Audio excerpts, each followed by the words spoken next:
Subhanallah. Memang kami kotak Manchester tu gulung.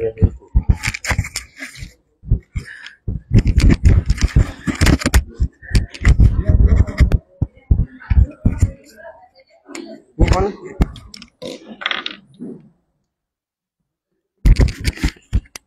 Sila duduk.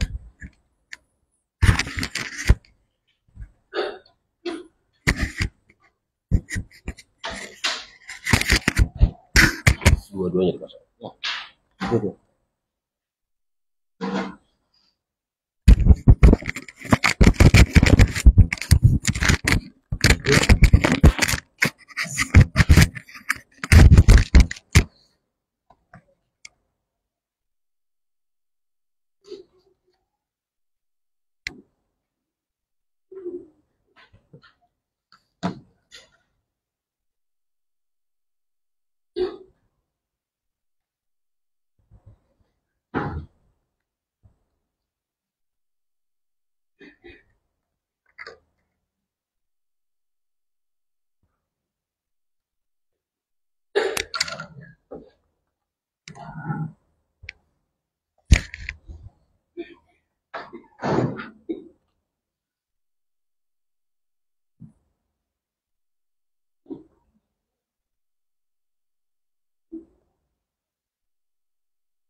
Assalamualaikum warahmatullahi wabarakatuh. Assalamualaikum warahmatullahi wabarakatuh. Alhamdulillah bersama hari ini yang saya hormati Ustaz dan para hadirin sekalian. Saya Zainal Abidin Abbas sebagai tuan rumah dan juga pengasas satu daripada pengasas Asas Training Center. Saya amat berbesar hati dapat berada di sini hari ini untuk memperkenalkan Ustaz Abu Asma. Asma betul. Iya betul. Asma Andre. Ustaz adalah seorang pembawa yang baru pertama kali sampai ke sini, sampai bersama kita, dan saya memaklumkan sedikit atas belakang Ustaz. Biar saya saja angkat. Ya. Jadi biar saya terangkan sedikit pasal asas dan center. Siap. Ya. Asas Training Center ditubuhkan pada tahun 2012 dengan tujuan untuk menyebarkan dakwah. Saya rasa banyak yang tak tahu pasal asas Training Center ini. Kami bertujuan untuk menyebarkan dakwah selaras dengan Al-Quran dan Sunnah. Pada awalnya kami beroperasi di rumah lama kami di Jalan Kubah. Jalan Kubah tidak jauh dari sini. Kami mengadakan kelas-kelas setiap minggu, dan pada tahun 2013 kami juga mengadakan satu program spesial diploma dalam pengajian Islam. Selain itu kami setiap tahun juga kami adakan hampir setiap tahun. Pada bulan Ramadan kami telah mengadakan solat tarawih Jumaat di Asas Training Center. Buat masa ini kami mempunyai 2 kelas dan kritikal di sini dan 1 kelas dalam internet. Kelas-kelas secara langsung kami boleh yang kami adakan boleh ditonton di saluran Facebook secara langsung, dan video tersebut juga boleh ditonton di saluran YouTube. Kami telah berpindah di sini pada tahun 2018 Dan alhamdulillah sampai sekarang kami masih beroperasi. Alhamdulillah kita bersyukur kepada Allah Subhanahu Wa Taala dengan izinnya kita dapat kumpul pada hari ini untuk menimba ilmu, dan saya tidak melengah masa lagi, serahkan mikrofon kepada Ustaz Abu Asma Andre. Assalamualaikum warahmatullahi wabarakatuh.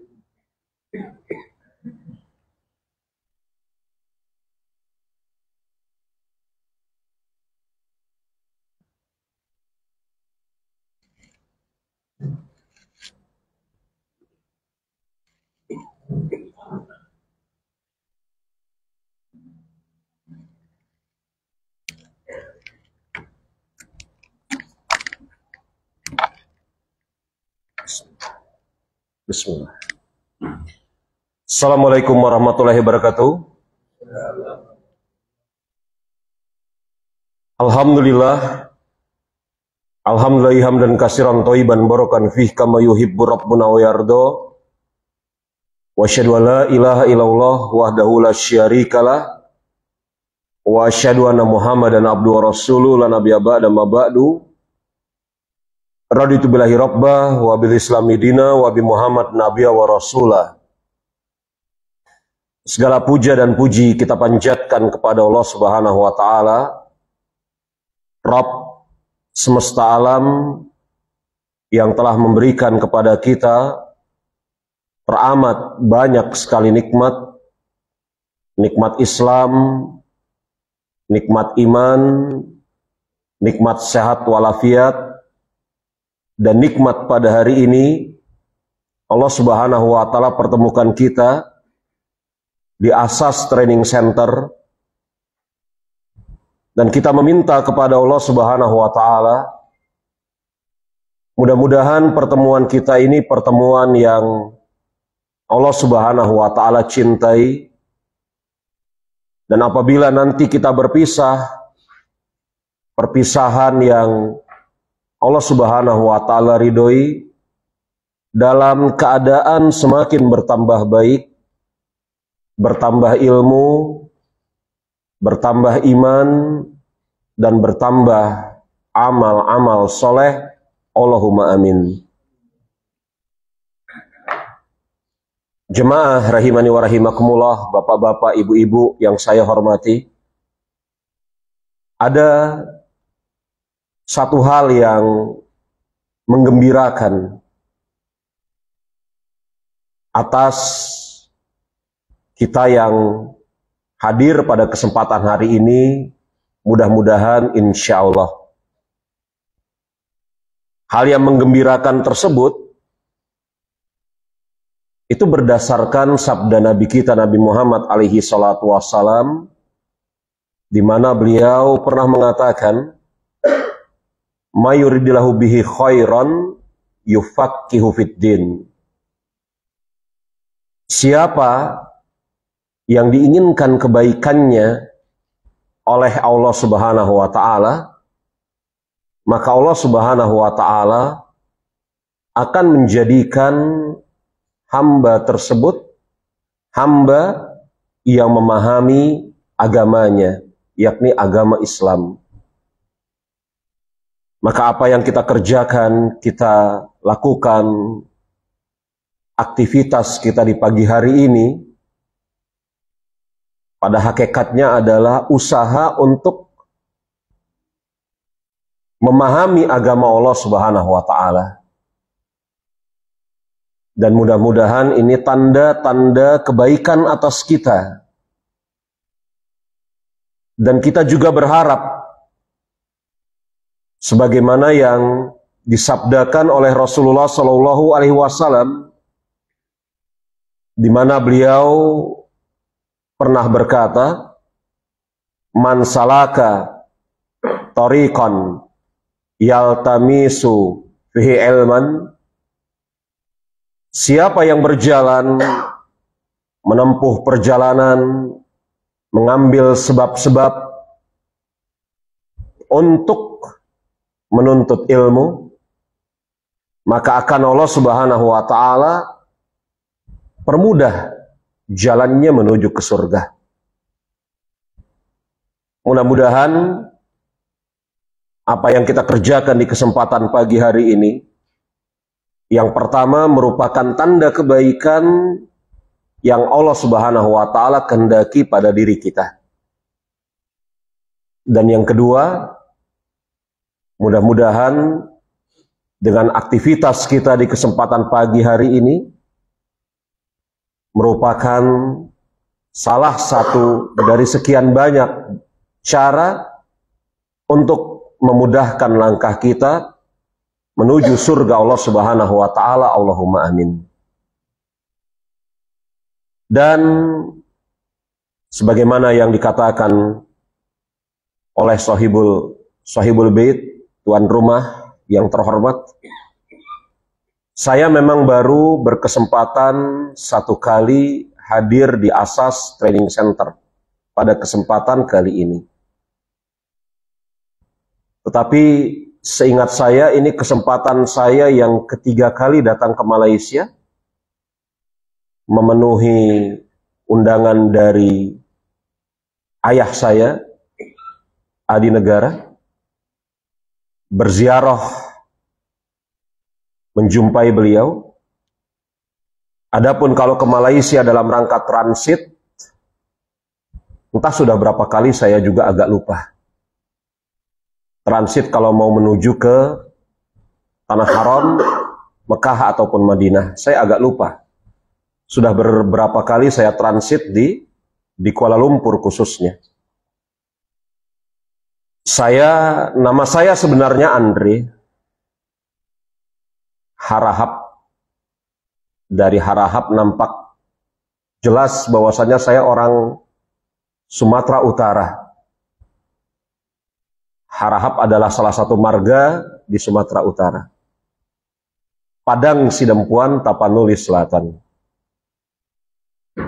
Mungkin marga-marga semisal Nasution, Lubis, Hasibuan, sebagian bapak-bapak, ibu-ibu pernah mendengarnya ada di negeri ini. Ketahuilah bahwasanya Nasution, Lubis, Hasibuan, Harahap itu satu klan dengan saya. Satu klan dengan saya. Alhamdulillah saya sudah menikah. Istri saya ada di depan. Asma itu nama anak perempuan saya yang paling besar. Ada juga di depan. Dan anak saya yang lain, 3 orang laki-laki, entah ada di mana. Mudah-mudahan Allah Subhanahu wa taala menjaga anak-anak kita semua, keturunan kita, Allahumma amin, menjadi penerus dan menyejukkan mata kita, bukan hanya di dunia, tapi juga di akhirat. Aktivitas saya sehari-hari mengajar. Saya guru, mengajar di beberapa sekolah, pondok pesantren. Apa pondok pesantren di bahasa Malaysia? Pondok pesantren, mahat. Ya. Juga mengampu atau mengajar di beberapa tempat. Ya, saya rasa mungkin sedikit itu perkenalan yang bisa saya berikan. Dan saya bersyukur kepada Allah Subhanahu wa taala. Allah Subhanahu wa taala telah pertemukan kita di kesempatan pagi hari ini. Dan saya mohon maaf, mungkin ada pemilihan kata-kata saya yang kurang tepat atau bahasa yang saya pergunakan agak kurang dimengerti. Walaupun dengan seinsafnya kita mengatakan bahwasanya Indonesia, Malaysia, Brunei, dan sebagian tempat-tempat di Asia Tenggara, pada hakikatnya kita adalah satu rumpun. Tetapi yang lebih menakjubkan daripada kemudian perkataan satu rumpun Allah Subhanahu wa Ta'ala telah persatukan kita di atas Islam. Itu yang lebih menakjubkan. Dan ketika kemudian kita sadari bahwasanya kita satu rumpun, maka dugaan kuat saya, maka sebagian bahasa kalimat yang saya pergunakan insya Allah dipahami. Sampai saat ini masih bisa memahami perkataan saya ya. Nah, itu salah satu buktinya. Ketika kemudian saya diberikan tajuk, judulnya Allah Subhanahu wa Ta'ala memperhatikan atau memandang jasad, hati dan amal. Ini tajuk yang sangat bagus sekali. Tajuk atau judul tema yang sangat bagus sekali. Kenapa? Saya tidak tahu siapa yang memilih tajuk atau judul ini. Apakah Sohibul Bait, tuan rumah, atau tuan adi, atau bersama-sama, tapi judul ini bagus sekali. Karena judul ini merupakan petikan atau kutipan dari sabda Rasulullah Shallallahu Alaihi Wasallam. Kalimat apa yang paling baik atau kalimat apa yang paling indah kecuali kalimat tersebut bersumber dari Al-Quran dan hadis. Kita sama-sama memaklumi itu. Kalimat yang bersumber dari Al-Quran, kalimat yang bersumber dari hadis adalah kalimat-kalimat yang paling baik, kalimat-kalimat yang paling indah. Kita maklum itu, insya Allah. Dan judul ini juga sangat bagus sekali karena apa? Karena ada sebagian kaum muslimin ketika kemudian diajak untuk mengerjakan amal-amal soleh yang tampak zohir, mereka sebagiannya mengelak dengan mengatakan yang penting adalah apa? Hati. Kita ajak sebagian kaum muslimin untuk mengerjakan sholat. Kita ajak sebagian kaum muslimin untuk berpuasa. Kita ajak sebagian kaum muslimin, khususnya kaum muslimah, untuk menutup aurat. Sebagian di antara mereka mengatakan, itu kan amal-amal badan zohir yang tampak. Yang penting hatinya baik. Sering sekali, minimal saya, mendengar ini di negeri kami Indonesia. Mungkin di sini berlaku juga hal seperti itu. Maka sebenarnya betul memang, tepat memang, seseorang muslim harus memperhatikan kebaikan hatinya. Tetapi bukan berarti kemudian seorang muslim lalai dari memperbaiki amalnya yang tampak. Lagi pula, siapa di antara kita yang percaya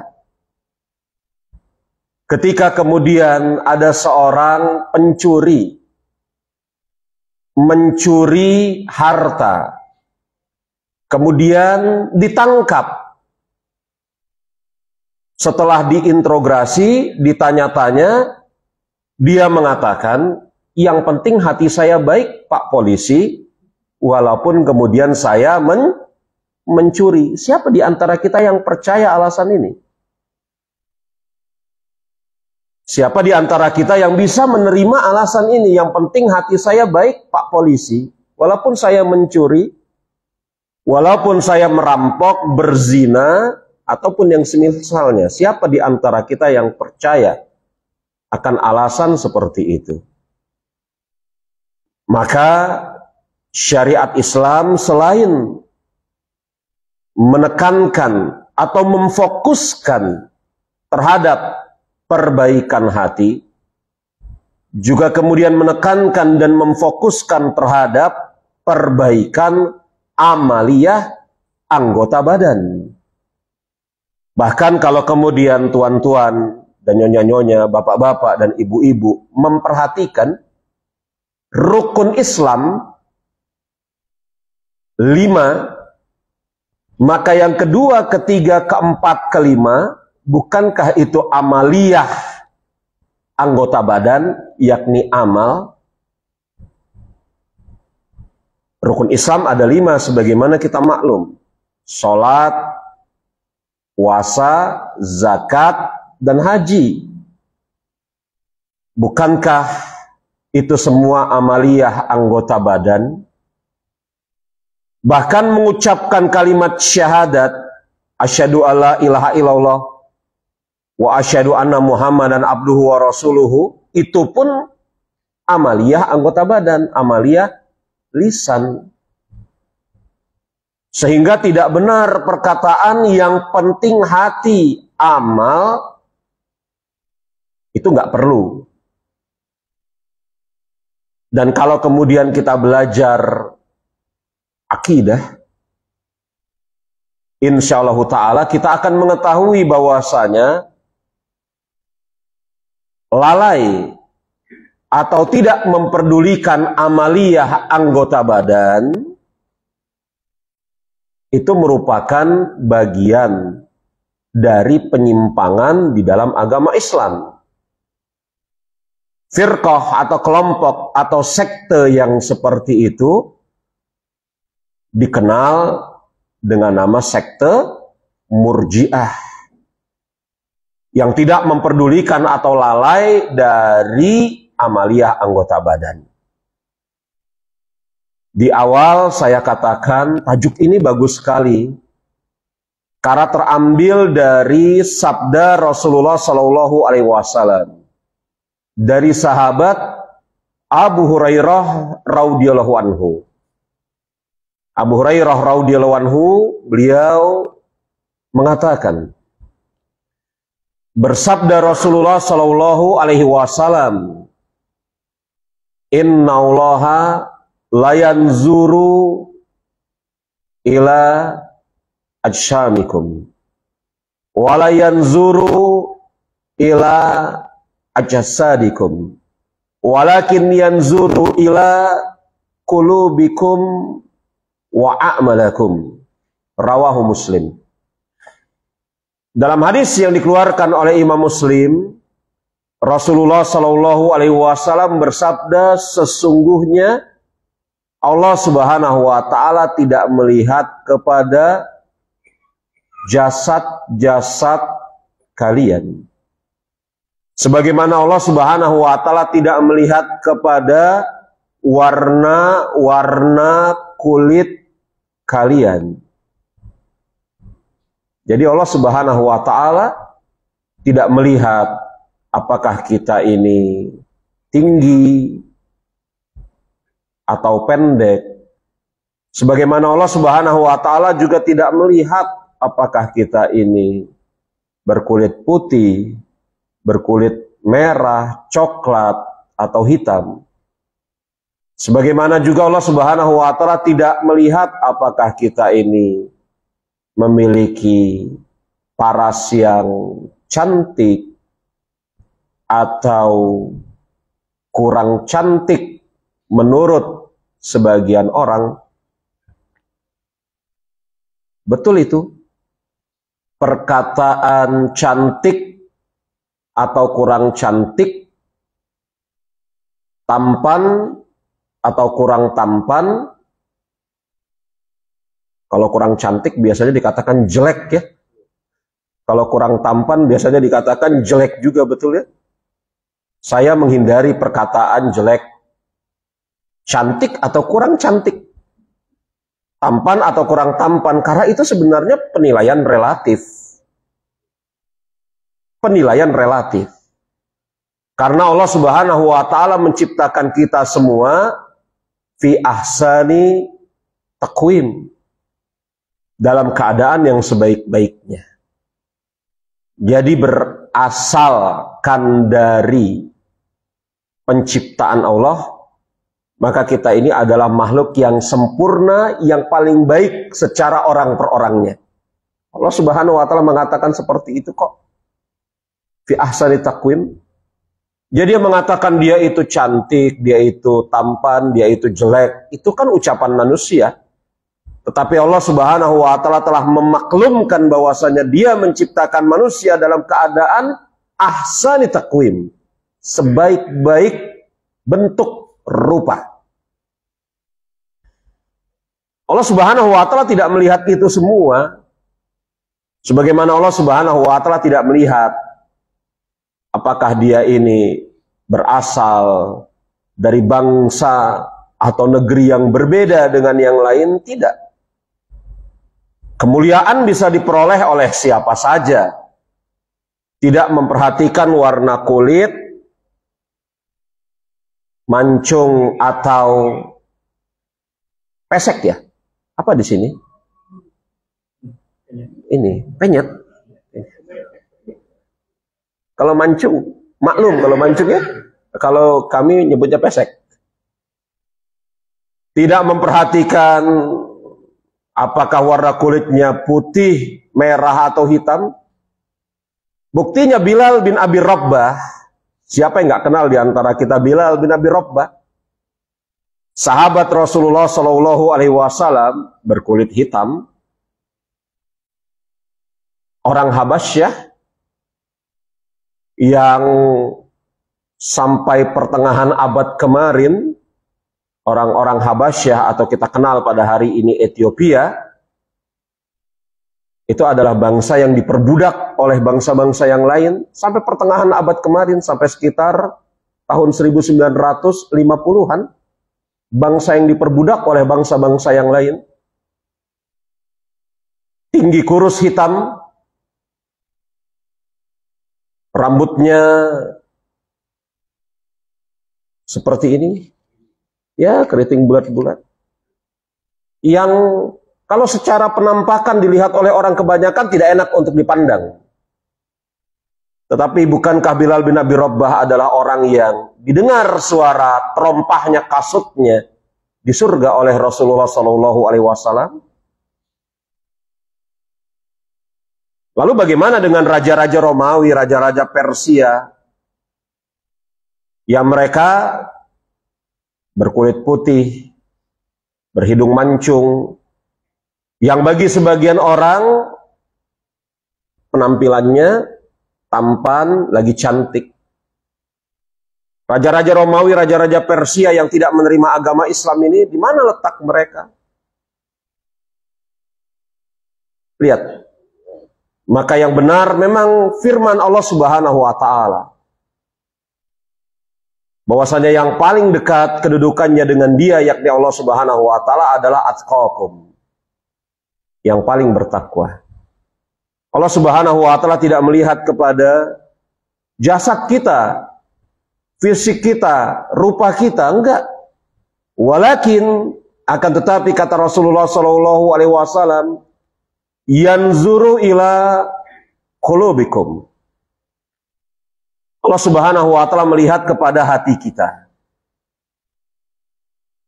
Bapak-bapak, ibu-ibu, tuan-tuan dan nyonya-nyonya, hati itu raja atas anggota tubuh. Sebagaimana Rasulullah Shallallahu Alaihi Wasallam bersabda ketika menjelaskan tentang anggota tubuh kita yang sekian banyak, ada mata, ada telinga, ada tangan, ada kaki, ada macam-macam. Beliau mengatakan, inna fil jasadi mudghah. Sesungguhnya di dalam tubuh kita ini ada al-mudghah, segumpal daging. Iza solihat jasadu kulluhu, wa iza fasadat jasada kulluhu.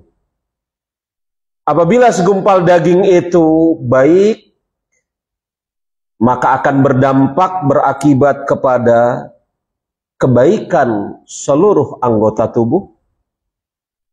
Sebagaimana apabila jasad itu buruk, maka akan berdampak membawa pengaruh buruk atas seluruh anggota tubuh. Menakjubkan ya, segumpal daging kecil, tidak besar. Tetapi kebaikan segumpal daging tersebut akan mempengaruhi kebaikan seluruh anggota tubuh.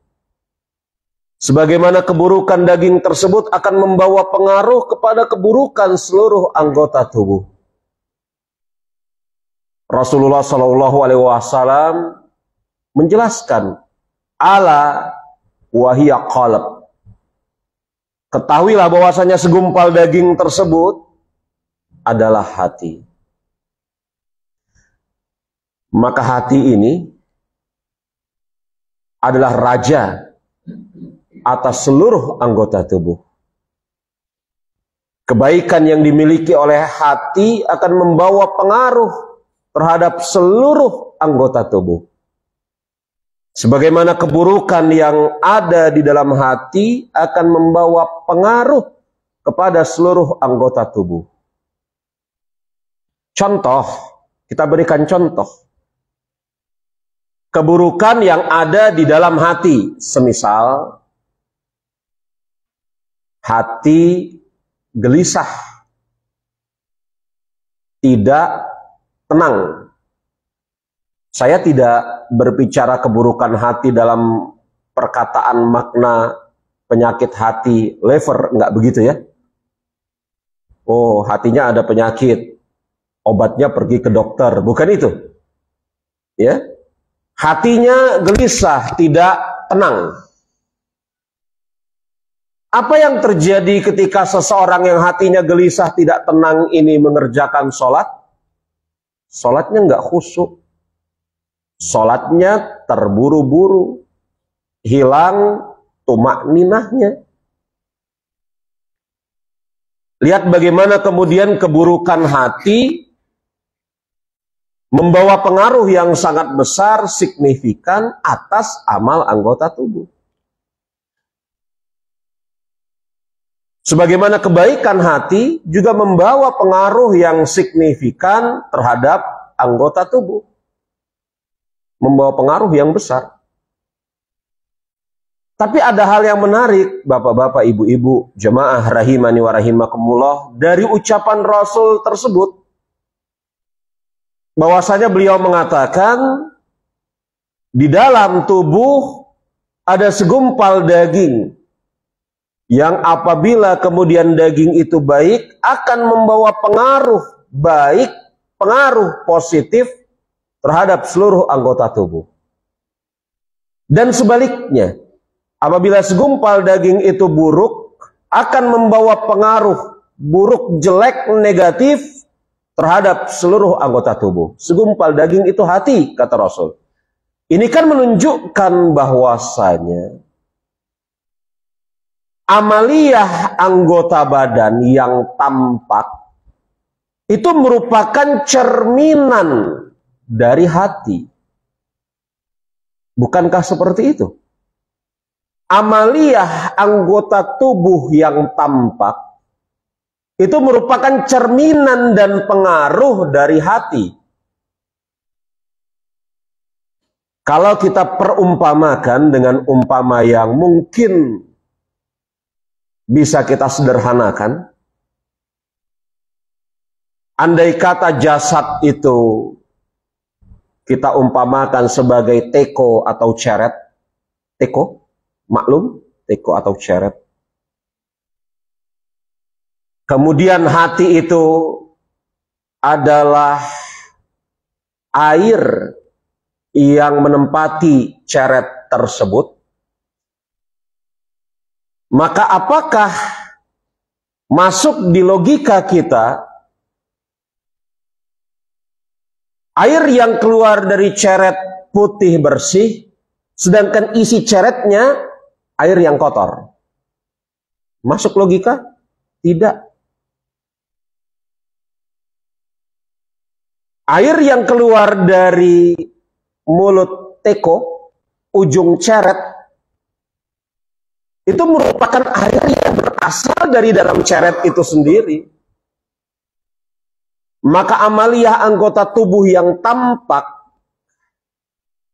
lihat zahir, pada hakikatnya, asalnya atau asasnya, itu berasal atau berasas dari hati itu sendiri. Maka kalau kemudian kita katakan, mari,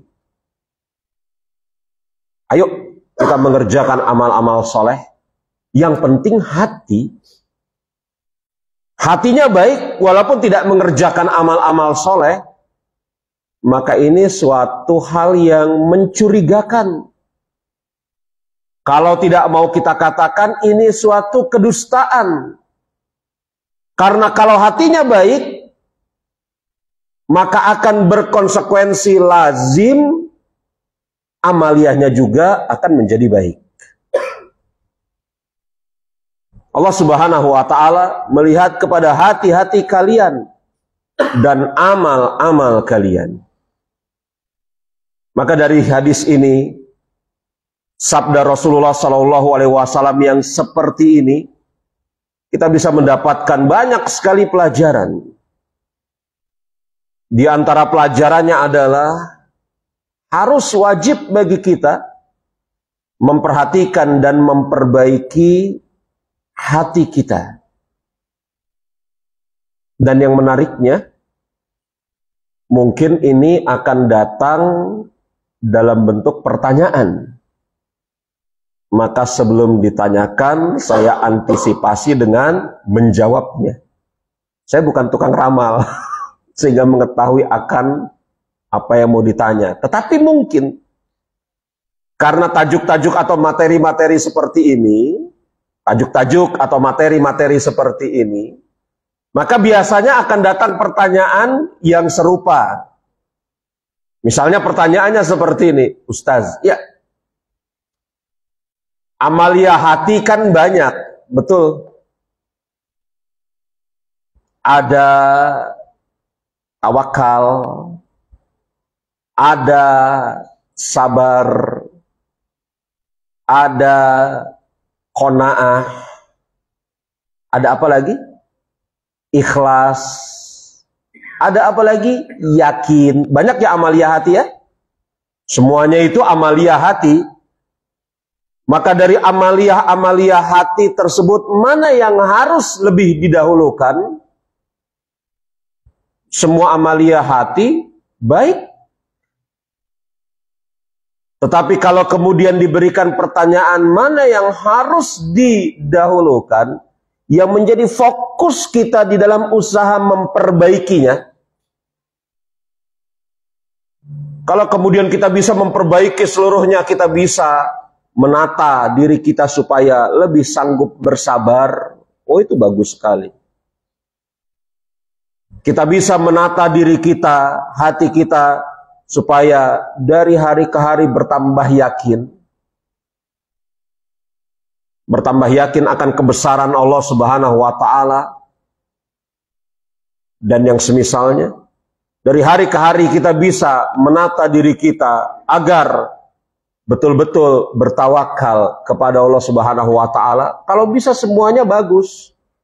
Tetapi kalau kemudian harus ada yang didahulukan dari itu semua, mana yang harus didahulukan? Yang diprioritaskan, maka jawabannya dari seluruh itu semua, kalau kemudian harus ada yang diprioritaskan adalah keikhlasan. Saya bukan hendak mengatakan yakin, tawakal, sabar, dan yang lainnya tidak penting. Enggak.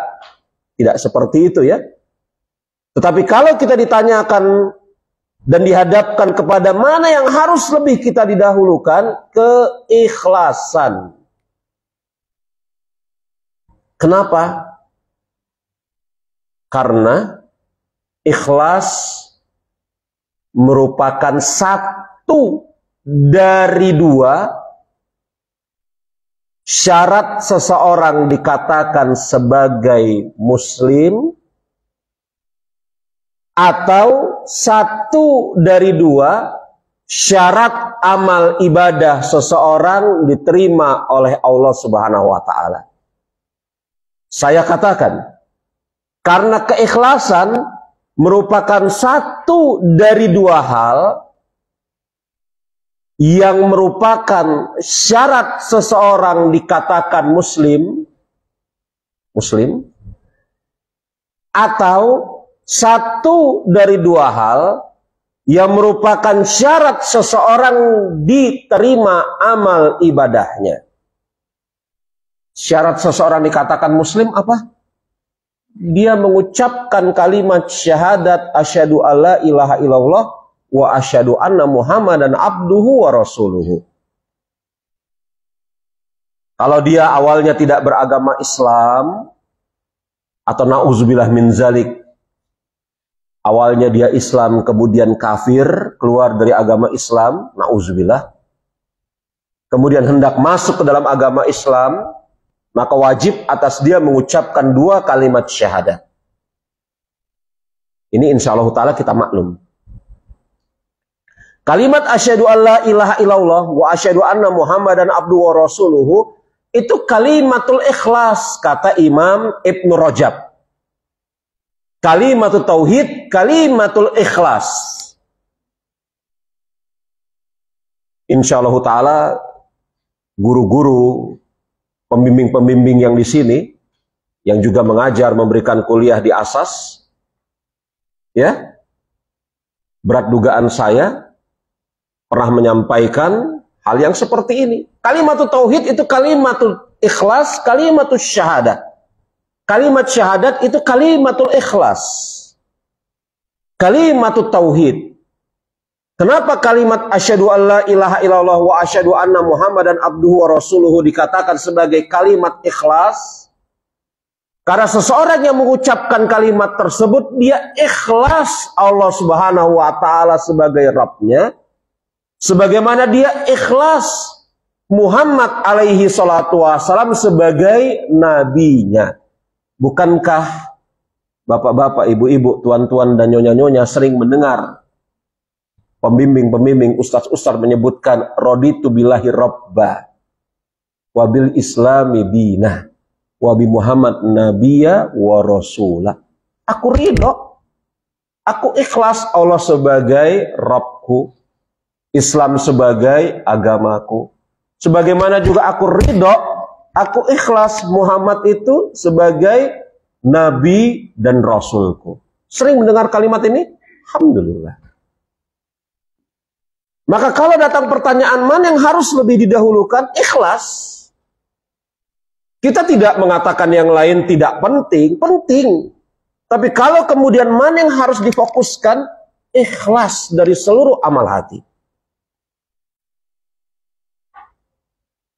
Karena ikhlas merupakan satu dari dua syarat seseorang dikatakan sebagai muslim.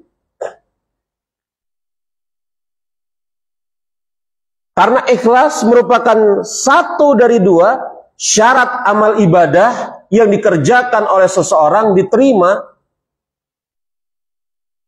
Bukankah ketika seseorang mengerjakan amal ibadah, kita ambil eksempel sholat, maka sholatnya tidak akan diterima oleh Allah Subhanahu wa ta'ala kecuali dia mengerjakannya dengan ikhlas dan mengikuti tuntunan yang diajarkan, diarahkan oleh Rasulullah Shallallahu Alaihi Wasallam.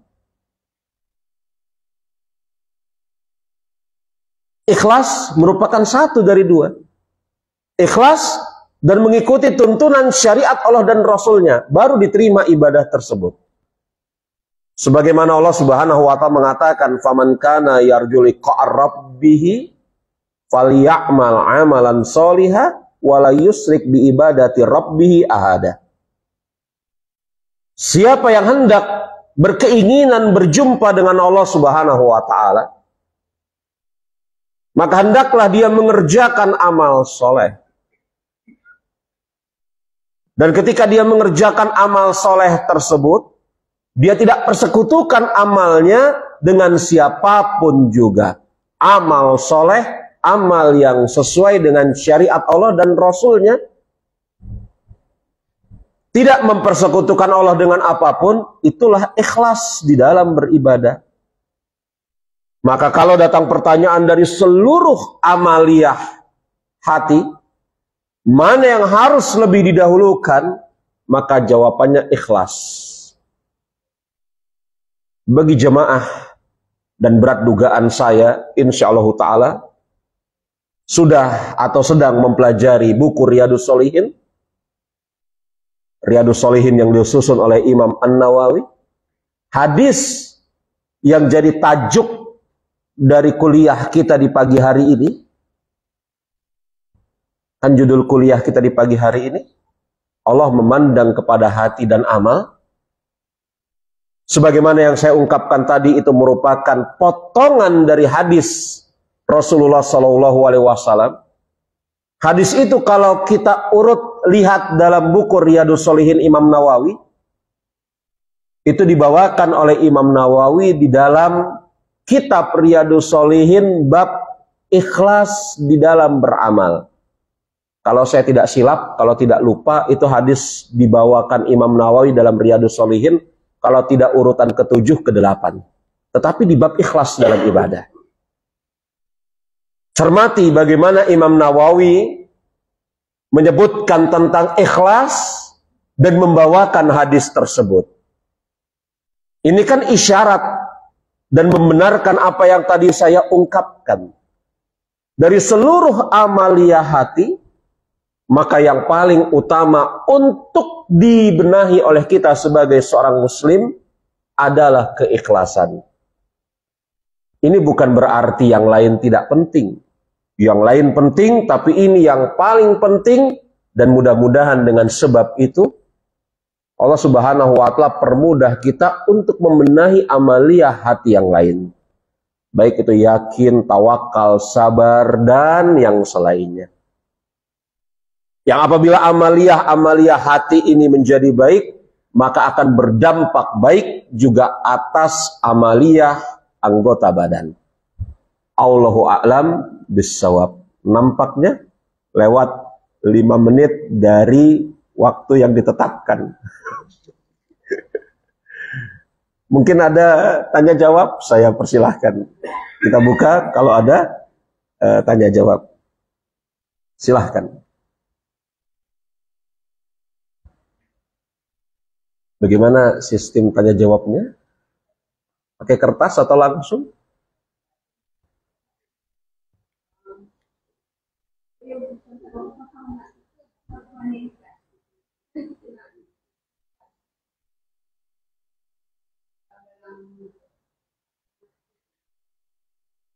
Iya. Ini pertanyaan yang baik sekali. Membongkar atau hendak mengarahkan lebih lanjut. Ikhlas itu seperti apa sih? Ini akibat saya terangkan ikhlas tadi. Dari amaliyah hati yang paling utama untuk kita benahi adalah ikhlas. Ikhlas itu satu kata yang bisa kita lihat dari berbagai macam sisi. Tetapi sudah barang tentu yang dimaksud ikhlas di sini adalah ikhlas di dalam menjalankan agama dan beramal sehari-hari. Seperti itu kan yang diinginkan dari pertanyaan ini. Ya. Karena ada orang yang kehilangan barang, kemudian dia katakan, udahlah saya ikhlas. Ada seperti itu. Kehilangan barang, ya, saya ikhlas. Ada seperti itu. Jadi penggunaan kata ikhlas ini kan sudah melebar kemana-mana ya. Ada orang yang kehilangan barang, kehilangan uang. Kemudian setelah dia cari-cari nggak ketemu, apa dia katakan? Sudahlah saya ikhlaskan. Harusnya nggak perlu dia cari dari awal ya. Usaha dia mencari-cari itu mungkin menunjukkan ketidakikhlasan. Kembali lagi kepada topik pertanyaan. Sudah barang tentu yang ditanyakan tadi, ikhlas di dalam menjalankan agama dan kehidupan sehari-hari itu. Itu lari ke situ pertanyaannya. Maka supaya kemudian kita bisa ikhlas di dalam menjalankan agama dan ibadah sehari-hari, sudah pasti kita harus memperbaiki tauhid kita. Karena sebagaimana yang tadi telah saya ungkapkan, bahwasanya para ulama mengatakan kalimat asyhadu alla ilaha illallah asyhadu anna muhammadan abduhu wa rasuluh, kalimat syahadat, itu terkadang dikatakan sebagai kalimat tauhid, juga terkadang dikatakan sebagai kalimatul ikhlas. Bahkan Imam Ibnu Rajab punya buku menjelaskan makna kalimat syahadat. Beliau beri judul bukunya, beliau beri tajuk bukunya Kalimatul Ikhlas. Kita harus memperkuat tauhid kita. Kita diciptakan oleh Allah Subhanahu wa taala sebagaimana yang Dia katakan, "Wa ma khalaqtul jinna wal insa illa liya'budun." Tidaklah aku ciptakan kalian jin dan manusia kecuali dengan satu tujuan, untuk beribadat kepadaku, liya'budun. Kalau kita buka kitab tafsir, misal tafsir Ibnu Katsir, kita akan jumpai sahabat yang mulia Abdullah bin Abbas ketika kemudian menafsirkan liya'budun, beliau menafsirkan dengan liwahidun. Tidaklah aku ciptakan jin dan manusia kecuali dengan tujuan agar mereka mentauhidkanku. Maka yang pertama kali agar kita bisa ikhlas adalah benahi tauhid kita. Sadari apa tujuan Allah Subhanahu wa taala menciptakan kita. Allah Subhanahu wa taala ciptakan kita bukan dengan tujuan untuk bermain-main. Bukan berarti tidak boleh bermain-main.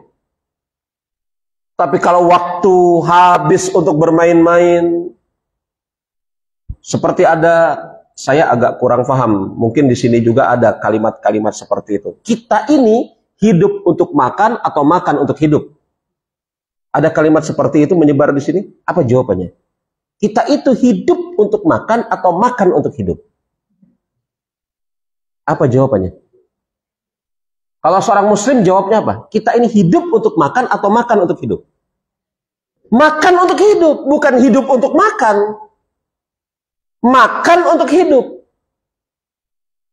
Bukan hidup untuk makan. Kalau hidup untuk makan, habis waktu kita, hidup kita untuk makan di sini, makan di situ, makan di sini. Kita ini makan untuk hidup. Bukan hidup untuk makan. Maka tegaskan dahulu fokus kita. Kita ini diciptakan oleh Allah Subhanahu wa taala, hidup kita ini bukan untuk makan.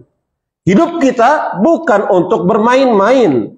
Hidup kita bukan untuk bersantai-santai, menghabiskan waktu semata-mata, tidak. Kita bukan hidup untuk makan, tapi kita hidup untuk menyembah Allah Subhanahu wa taala, mentauhidkannya. Lalu makan itu untuk apa? Untuk hidup. Makan untuk hidup, hidup untuk mentauhidkan, hidup untuk beribadah. Begitu. Itu pertanyaannya juga udah salah itu, bapak-bapak, ibu-ibu. Hidup untuk makan, makan atau untuk hidup. Itu pertanyaan salah. Hidup untuk makan atau makan untuk hidup. Makan untuk hidup, hidup untuk beribadat. Begitu. Nah, kalau datang pertanyaan seperti itu misalnya, ada teman, Pak, hidup ini untuk makan atau makan untuk hidup? Makan untuk hidup, hidup untuk beribadah. Jawab dengan jawaban seperti itu. Loh, karena itu juga kok ikrar kita, ikrar, janji kita kepada Allah Subhanahu wa taala, inna sholati wa nusuki wa mahyaya wa mamati. Hidupku dan matiku untukmu. Bukan hidupku untuk makan. Hidupku dan matiku untukmu ya Rabb Azza wa Jalla. Jadi supaya kemudian kita bisa lebih mengupgrade, menumbuhkan keikhlasan di dalam hati, sudah barang tentu yang pertama kita perbaiki tauhid terlebih dahulu. Fokus hidup kita ini untuk mentauhidkan Allah, untuk beribadah kepadanya. Adapun yang selainnya itu kita jadikan sebagai sarana wasilah untuk menggapai tujuan tadi. Ini sebenarnya kalau mau dipanjangin panjang, tapi saya rasa itu saja jawabannya. Berikan kesempatan buat yang lain. Masih ada? Ada waktu? Ada? Ada lagi pertanyaan?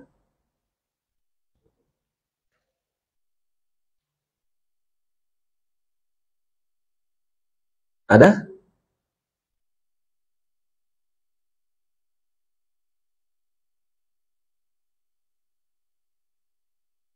Taib? Tidak ada?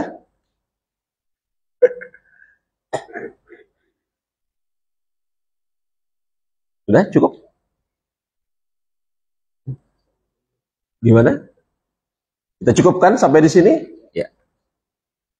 Apabila tidak ada pertanyaan, yang pertama-tama saya bersyukur kepada Allah Subhanahu wa taala.